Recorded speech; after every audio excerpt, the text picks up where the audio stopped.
What's going on, everyone? Welcome back to the Above Average podcast, where we talk to people who are above average in mindset and action. I'm Will Marshall. I'm here with Ethan, and we are joined today by Alecia Petrikis, former Pitt gymnast. Alecia, how you doing? I'm good. How are you? I'm good. Happy to be here. Welcome back. This is Alicia's second time on the podcast. Back before we had I'm honored to be back. This killer setup that we have now. This is nice. Yeah. It's beautiful. Enjoy it. Beautiful lighting. Can I ask a question? Sure. Do I look at you? Or you? Do I look at who I'm talking to? Yeah. Okay. I was like, there's three. Oh yeah, you don't have you were looking at that, so I was like, do I have to do I mean, if you want to address the people, you can look at the cameras, but while we're recording, you can look at either of us. No, Okay. Yeah, this is fine. Okay, Yeah, perfect. you're good. So, last time you were on the podcast, we talked about your career in gymnastics and the transition from college athletics to normal life. That was, Is that a year ago? I think it was about a year ago, probably. I think it was, Yeah. for sure. And so It was cold out, I think, when I it came. was cold. Yeah. So it was maybe over a cold year. down here, Yeah. yeah. So my question is, how has that developed since? Because I feel like back then, I mean, maybe we're still figuring it out a little bit. Definitely. And it's been That's a good question. a year since. I mean, what's different? What's changed? Yeah, I think you and I had a lot of good conversation about how to adapt and how to change after. And I mean, even before we sat down, I was talking to you a little bit about how I think when I was done, I was just going so hard in the gym, and I forgot that, I might not have to do that anymore. I've really simmered down. I'm in law school now, and it's not as much of a priority for me to push myself to feel beyond tired all the time. And I think that's really important. I was teaching spin. I would work out like 2 or 3 times a day, which is not necessary. And sometimes it's hard to adjust from that mindset. Like you were a gymnast, you do it all day, every day. And then when you're done, you want to keep doing that. But just over time, I've noticed that I want to do more that's better for my body and not going to push it to its limits anymore. Right. And more like walking on the treadmill, the 12-3-30 that everyone talks about, more soft workouts that feel good, stretching, yoga. My friend PJ is a yoga instructor. She's helped me a lot. She's shown me different things, just stretching and taking care of yourself. So that's been a big adjustment since we talked last. Yeah. I think the main reason that we had you on in the first place was because you were really speaking up about that type of stuff, and I think on social media more so, like with your Instagram. I mean, I remember some different reels here and there talking about, how you don't need to go from, working out 3 times a day or all day long to then continuing to do that while also having to do things like work and school and all that type of stuff. And so it's a conversation that needs to happen more, that doesn't happen enough. I completely agree. Yes. Yeah. And so, I think it needs to happen while you're at school. And even, like I was telling you too, I still have involvement with Pitt Athletics now. And I definitely, once my first year of law school is done, I want to try to insert myself more with the life skills department and talk about adjustments and even prepping people for adjustments, because it's hard and it's mentally confusing and challenging. And I think that no one's ready for it because it's been your whole life. And then you were like, oh, now I'm a human. Like, I have other aspects than just being a gymnast. And I have other aspects than just being a soccer player. Like, you have different priorities. Like, now I've adjusted to law school and that's my main priority. And the gym comes second. My whole life, it came first. So it's just a mindset shift. But I think it needs to be talked about while you're still there. Yeah, absolutely. I mean, we've talked about your transition, and I think yours maybe was a little bit like mine in the sense of what you knew it was coming. I mean, we've talked about how you didn't know it was coming next. You didn't know what you were doing, but there wasn't a lot of lag time between the transition, right? Yeah, I mean, I had gotten out of diving halfway through my college career because I was a little bit burned out because I'd been a gymnast since I was 4.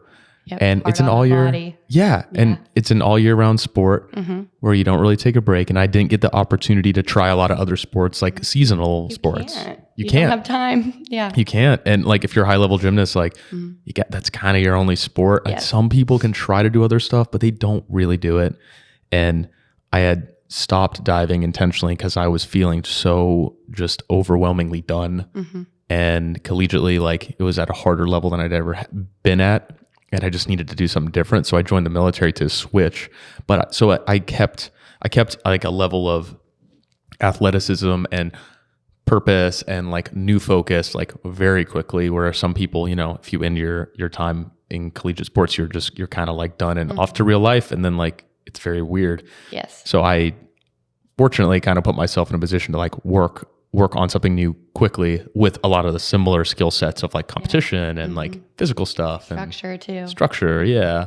And it kind of helped me, you know? Yeah. So I think interesting hearing you talk about getting more involved in Pitt athletics, and there is the, what's it called? The mentorship thing that they do. You know what I'm talking about? Yeah, they do like a mentee and a mentor. Yeah. Like with, I know it's more with the career paths for people, because I think I'm involved in it. I don't have a mentee right now, but same.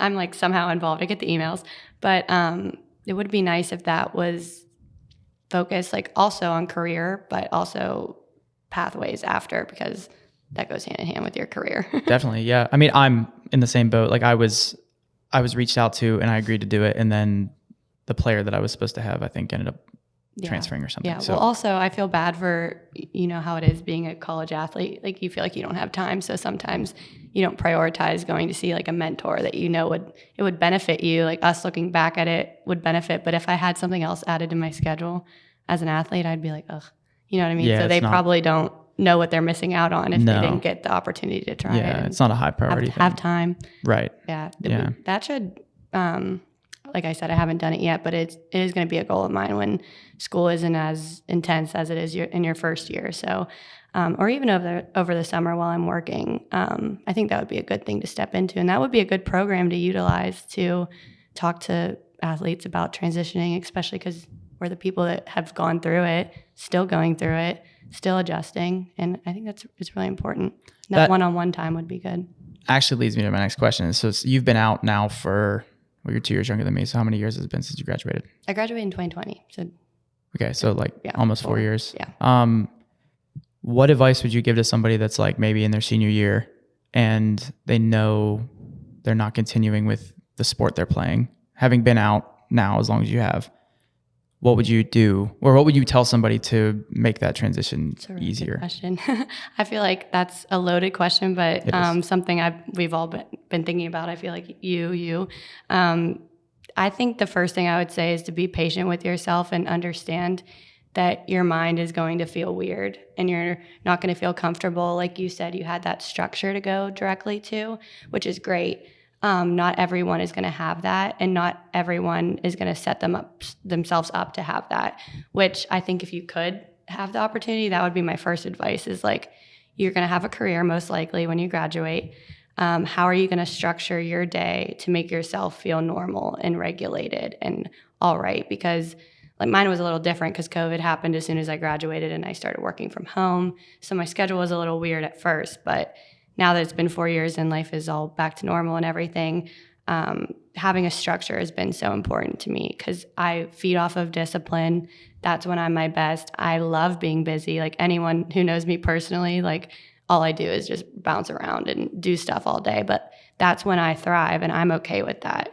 I think when a sport is taken away from you that takes up your whole life, you need to fill that void with other things that make you happy. And it's okay if it's frustrating. Like, we're all perfectionists, I feel like, when you're an athlete. You want everything to just be smooth and you want to be great at it. You have to adjust to living differently. So patience probably would be my best advice.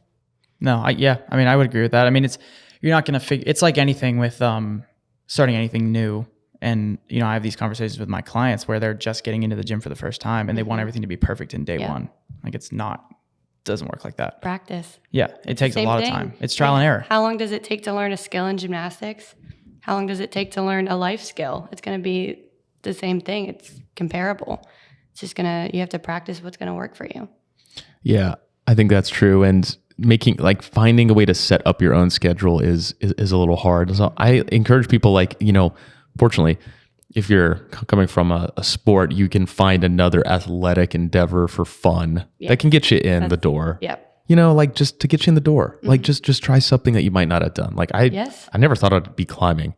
Yep. Now that I've done it, I'm like, wow, if they had this when I was a kid, I think I would have quit gymnastics and done this. Yes, I love that. Because I like it so much.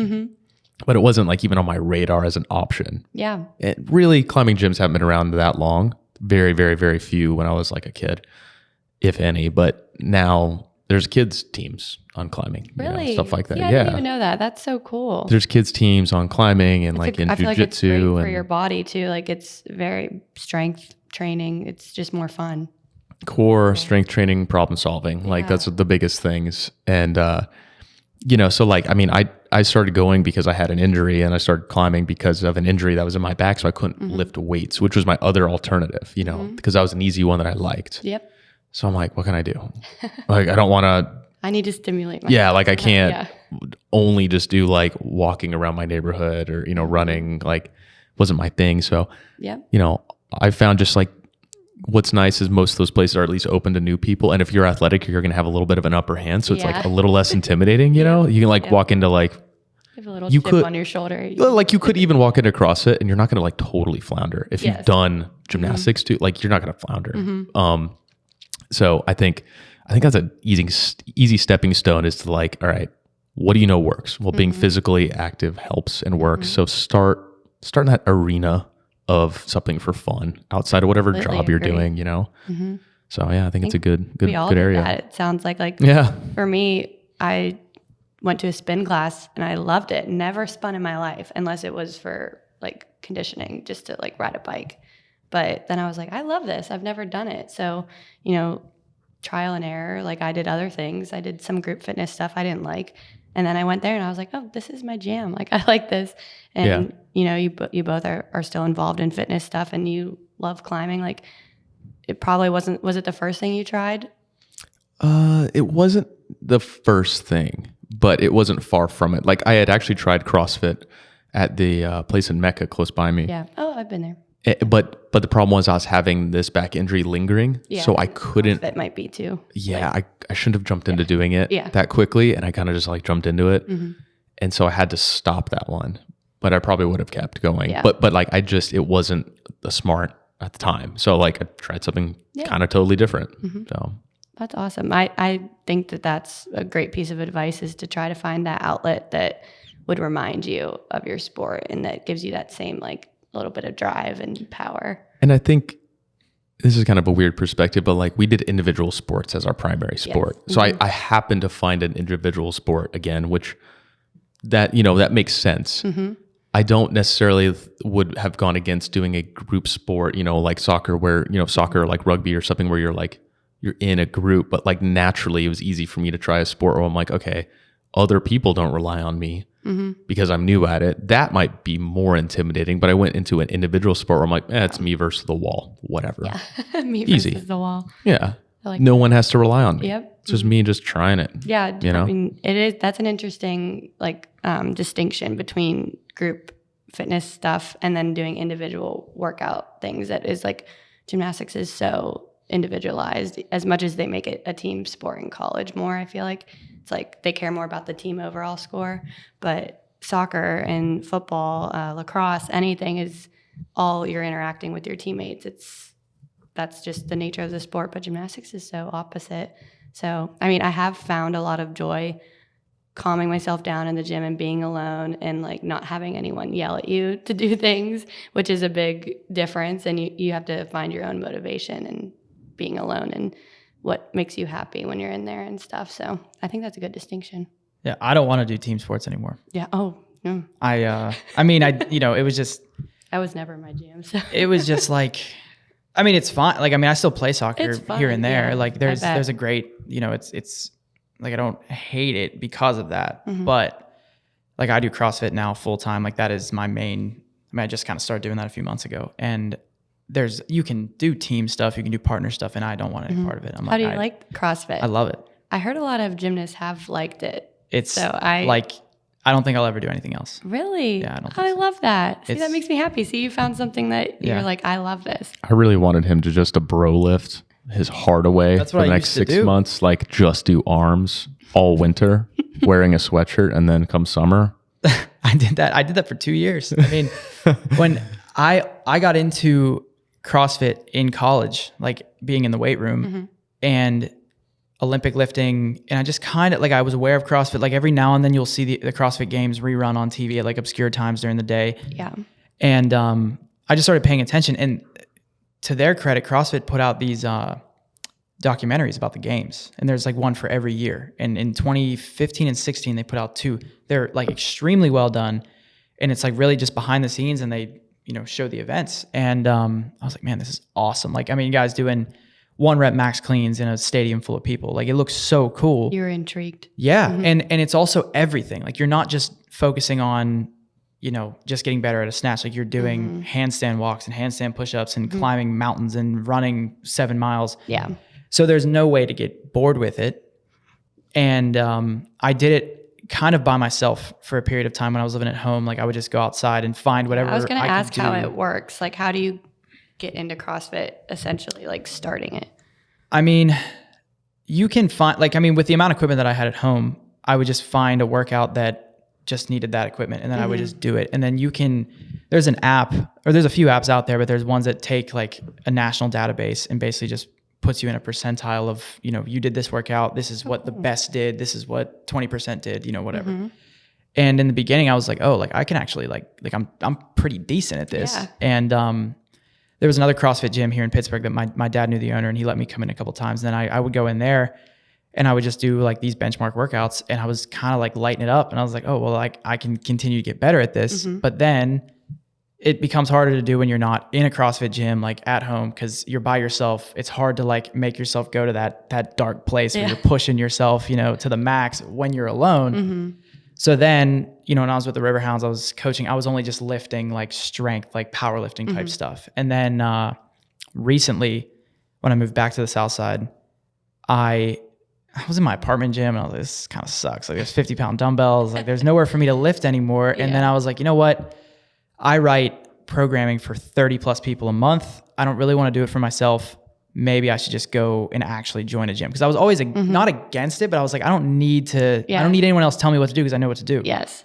But now it's more so like I'm just outsourcing the mental work to them, and then they tell me what to do. All I do is show up, and then it's just so fun because you're competing every day. And I don't outwardly make it about competition, but it's a motivator. It is. Yeah. Like, I go in, it's 7:30, 6:30 class. Their scores are on the whiteboard, and I look at the best one, and I'm like, okay, I've got to beat that one today. I love that. Yeah. And I didn't know they did that in there. oh yeah, it's a highly competitive environment, and that's the point. Yeah. You know, and there's some people with drive. fitness, they don't like to compete in that sense, which is fine. Like, there's other things you can do, but I think in a sense of when you're like a high level athlete, and you know, competition is ingrained in you. Like, that's a reason that a lot of people shift over to CrossFit from you know, be it sports or teammates the military. Love CrossFit. I just never knew the details about it, but I didn't know that they did all the competition stuff. That's cool. Yeah. It's also like infinitely scalable too. That's the thing. Because like, even with like injuries, if you are dealing with an injury, there's a way that you can kind of morph the workout to where you're not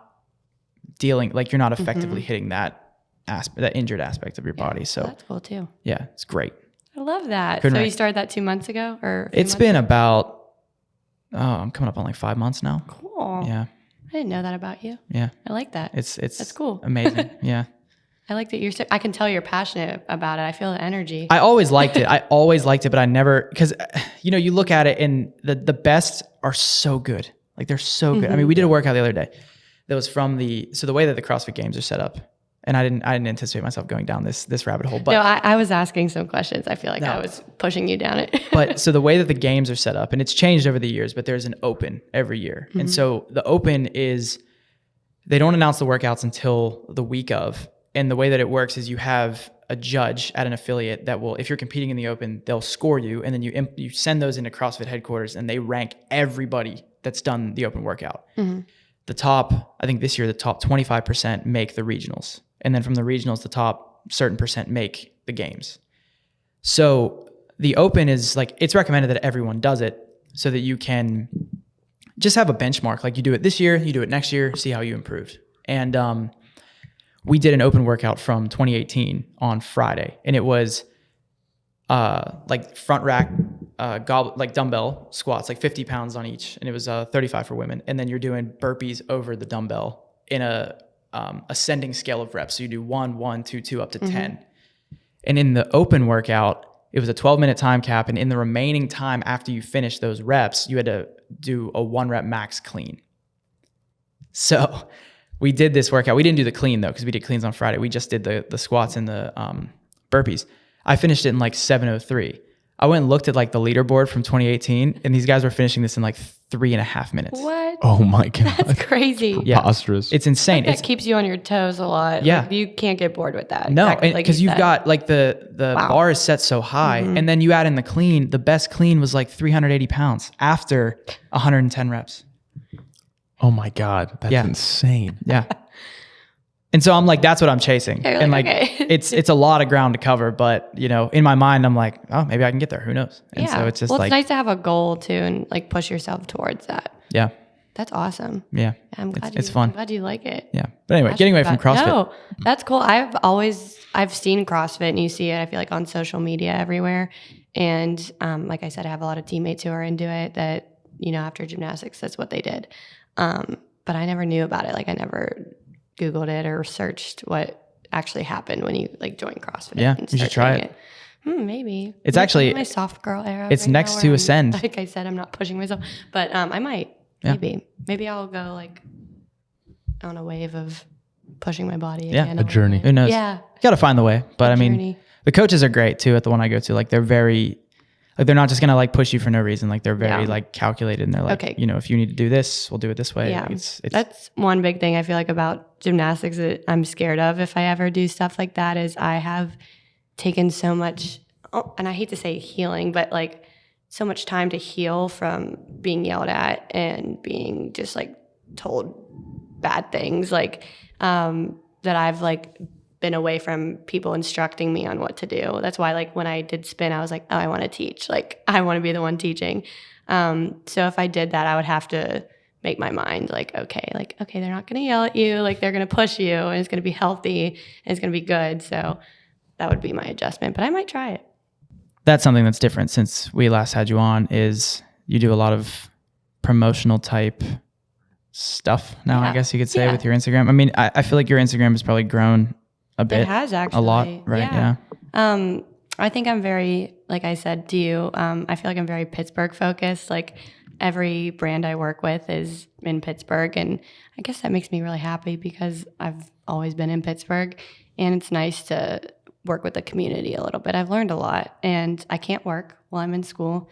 It's like literally not feasible to do any type of job.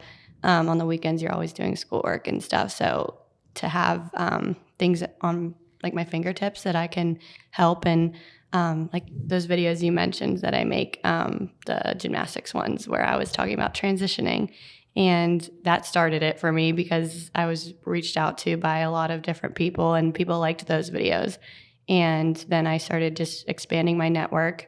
My DMs started, as soon as I started making videos, people were like, oh, she can make videos. And then my friend's brand, Underdog, I started making videos for him.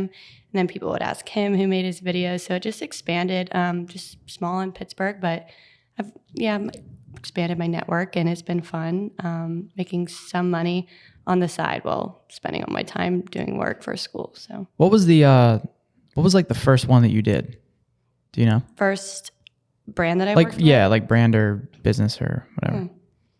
I don't know. I feel like I've had so many little ones. Like, I had a friend of a friend who started a clothing brand, and she said, will you post a picture in this? And I said, sure. And I did. And then it sort of just built itself from that. Like, I enjoyed it, and I was like, oh, I have joy to share other people's hard work, and if I can make a difference or if I can influence anyone, like I'm not some huge influencer by any means, but I think that I know a lot of people in Pittsburgh, and it's useful. Like, especially Ryan's brand, Underdog, like I said, he started that. I was at the first photo shoot where I didn't even wear, like, I wore dirty shoes, and like he made me take my shoes off, and he was like, what are you doing? And I'm like, oh, sorry, I shut up like this.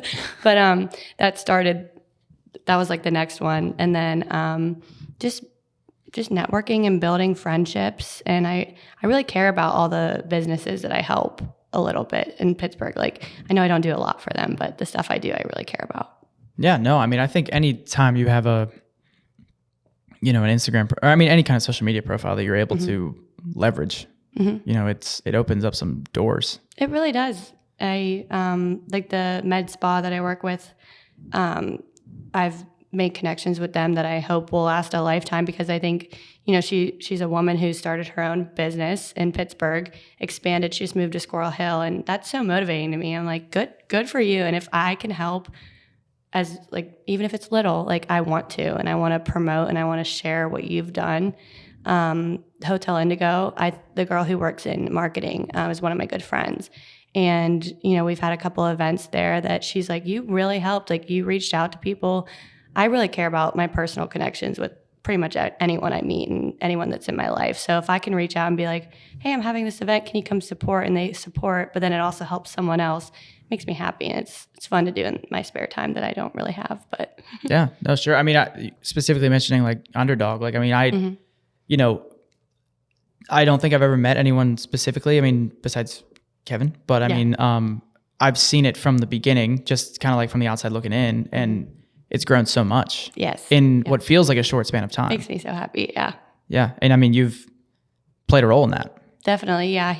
Ryan is always so nice and thankful. I mean, he'll text all of us that have been at the photo shoots and just says, thanks for your time. Like, I always appreciate it. But I really, like, from day one where I said I showed up in like dirty shoes and I just was a mess, and I threw on just a t-shirt that said just underdog. And now he's creating and finding his passion in it. I mean, he has a full-time job. He's a robotics engineer, but this is like, he loves this and he really likes what the name stands for. So that personal connection, if I can do anything to help him grow his brand, that means so much to me. And just like I said, I started getting into making videos and editing videos, and it's paid off for me. I mean, I've made a few dollars doing reels for people, which I think is something so easy for me, but it helps other people. So I like it. Do you also, are you cross promoting these on your own platform a lot of the time too? Yes. So is it kind of a dual use case where you're making a video, but then you're putting yourself or subjects that you have on your own platform with Yes. it? Yeah. That's cool.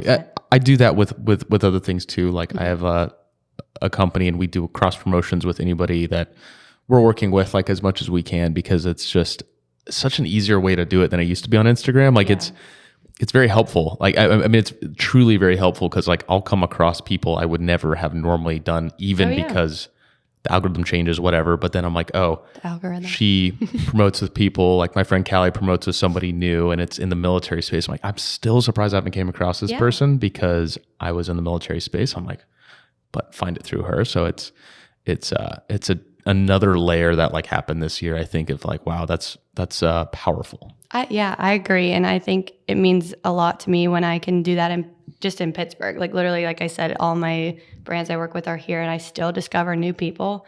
I'm like, I always thought Pittsburgh was so small. I mean, I still do, but it's like, oh, there's other brands in here that I can work with. I mean, I did a video for Putt Shack, and I never would have thought that they would be someone that would reach out to me. I'm like, I feel like I don't have that much of a following, but you know, if you can help at all, like, and expand their network and reach out, like, it benefits people, and it opens your eyes to a whole different way of using social media, just to like branch off a little bit. Like, you don't need to have 1 million followers to make some sort of an influence.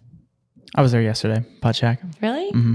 I went there last night, actually. I was looking for a burger because I was hungry. We were out, and they didn't have it. Oh. They were done. They were done Bummer. serving food. I walked all the way from Coop in my heels to Putt Shack. Oh, that's Tragic. But did you like it? Oh yeah, I it's love so much Putt fun. Shack. Yeah, it's cool. That the golf ball can calculate your whole score. I'm like, this is great. Yeah, you don't have to think at all. Putt is when you had to write the scores down. Yeah, and you can't cheat. No, Yeah. no, not at all. I beat my boyfriend a couple of times at Putt Shack, and he's really salty because you can tell on the scoreboard. Yeah. It's in front of everyone. Yeah. I lost yesterday. To the audience, to the public there at Putt Shack. Yeah. That's great. I won.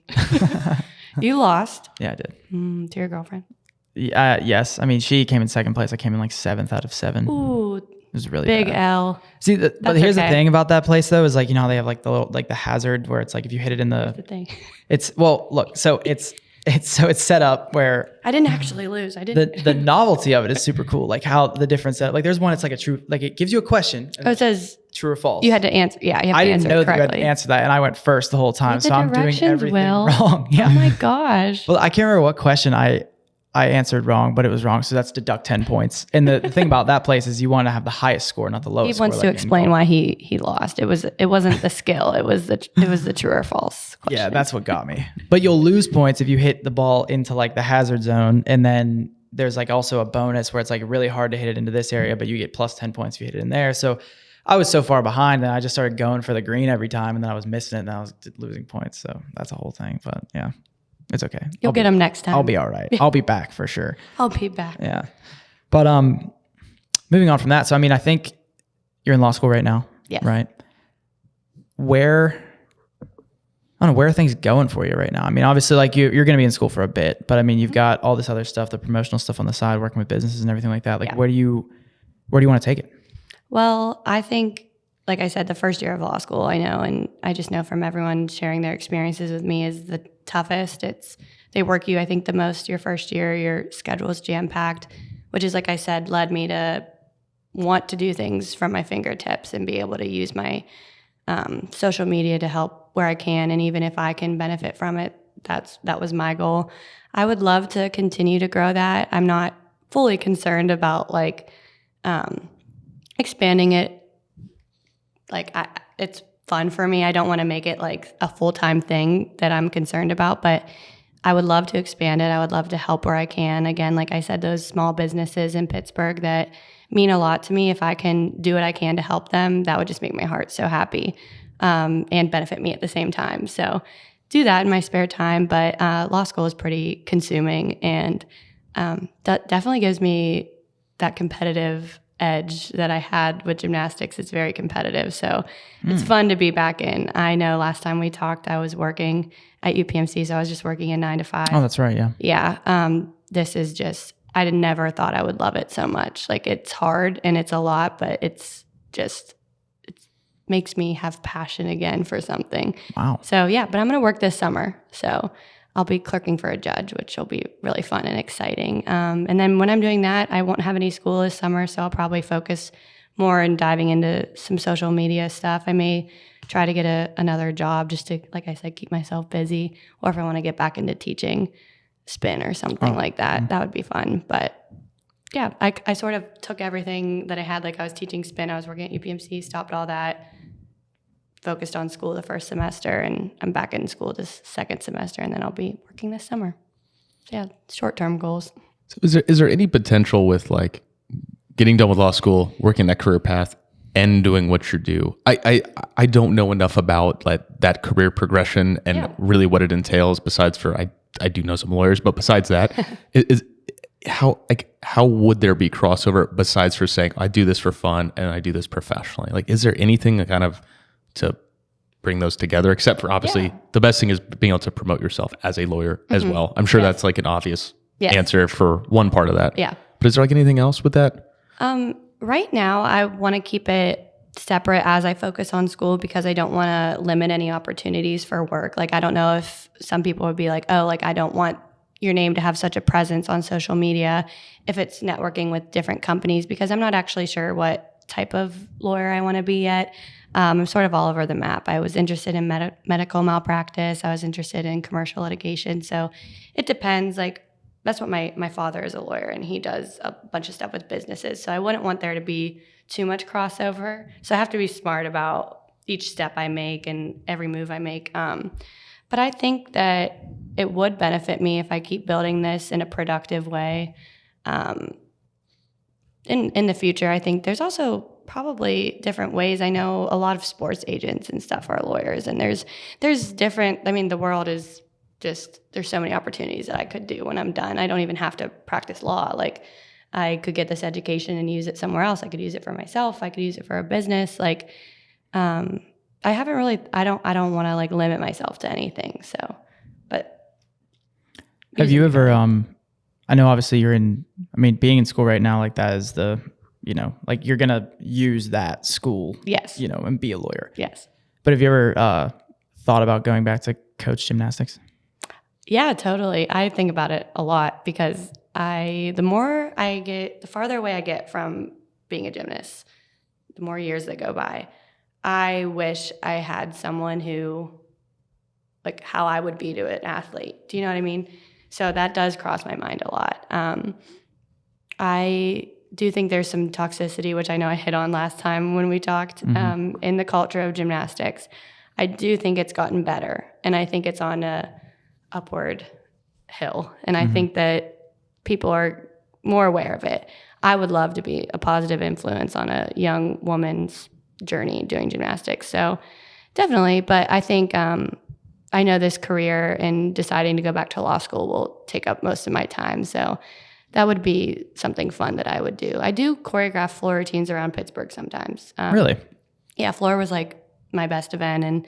And there were some younger athletes that would go to the meets and liked to watch floor and like knew me from floor. So their moms would reach out and ask me to do the dance choreography for them. So interesting. Yeah. What was your like hardest tumble pass? I used to practice full ends a lot. You did I full never end on floor? competed. I never competed it. Dang, No. that's pretty gangster. Yeah, thank you. I did. That's pretty tough. Yeah. That was my favorite. I really wanted to compete at my senior year, but I never did. But my tumbling passes, I did a double pike, front layout, front full, and then I ended with a double back. So Okay. Yeah.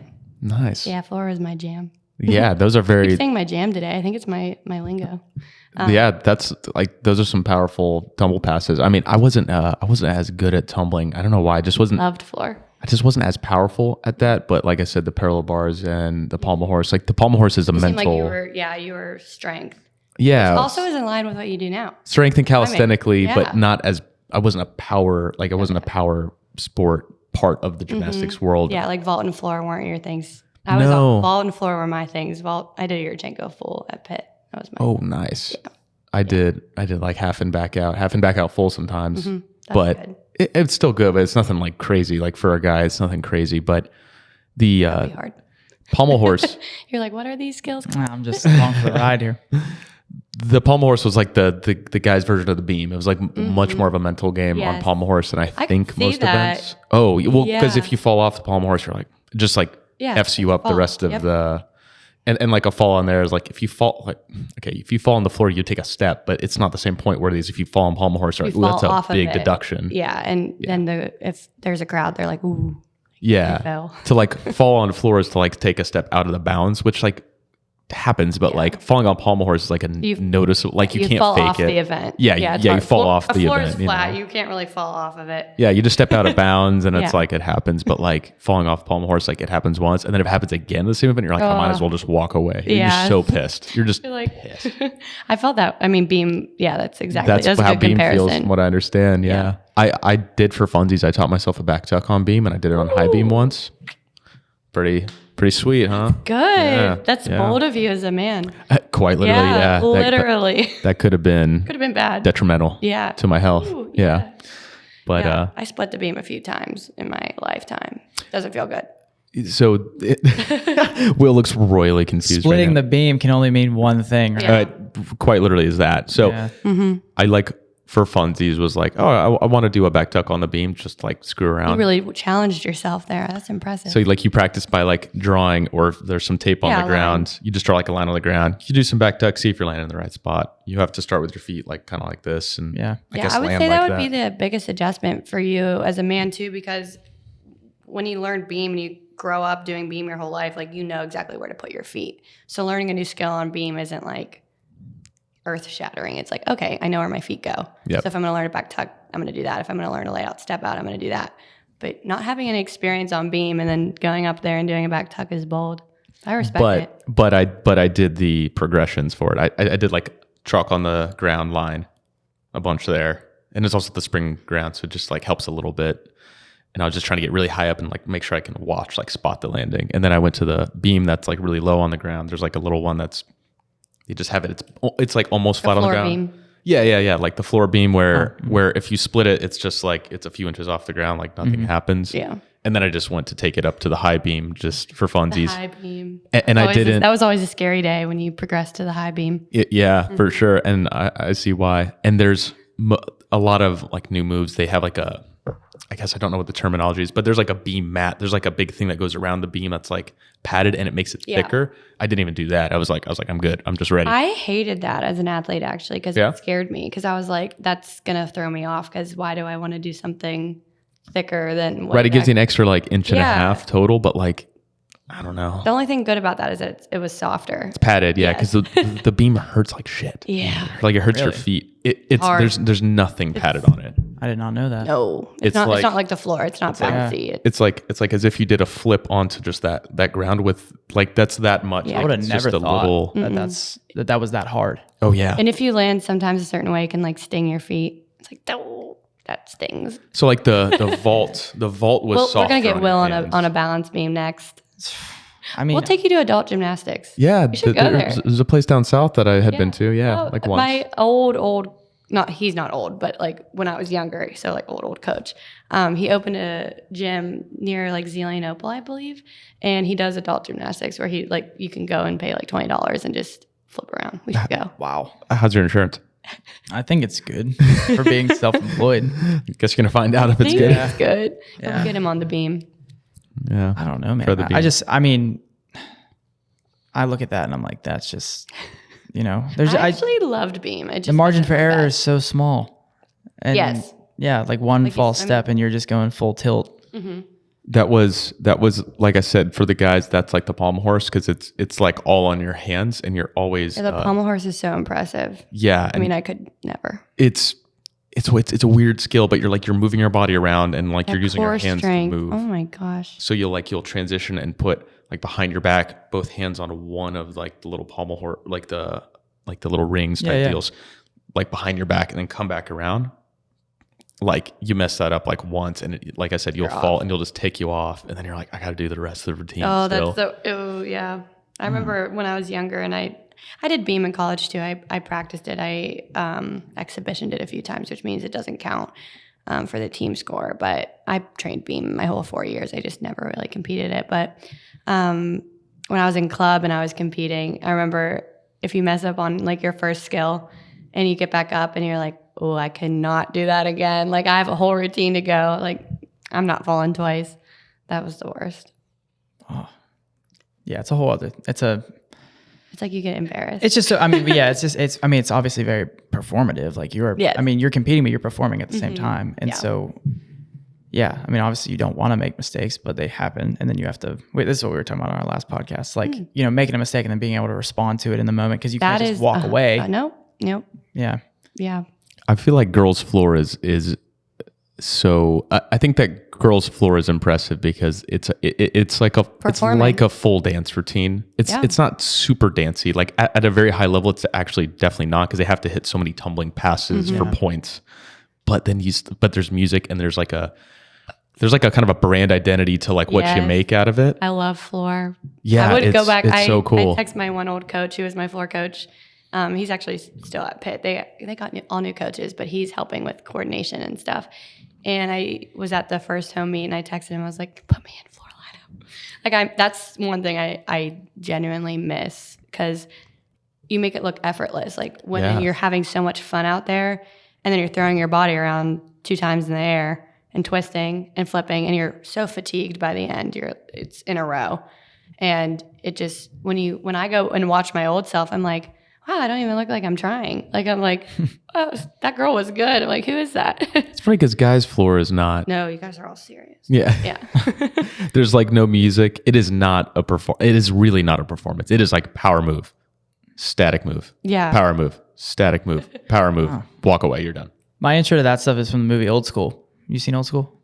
No, I haven't. You haven't seen Old School? It's like Will Ferrell, Vince Vaughn. They like they go back to college and like start a fraternity, but they're not enrolled in school. Oh, that's right. Okay. I feel like I've heard about that, but I feel like I've seen it, It's but maybe a long it's from the time year ago. 2000. And but at the end, like the school makes them do all these tests to get like actually affiliated with the school, and a part of it is athletics, and they make Will Ferrell do like a floor routine, and he has like the ribbons in his hand. oh my gosh. I've seen this. I always thought that was real.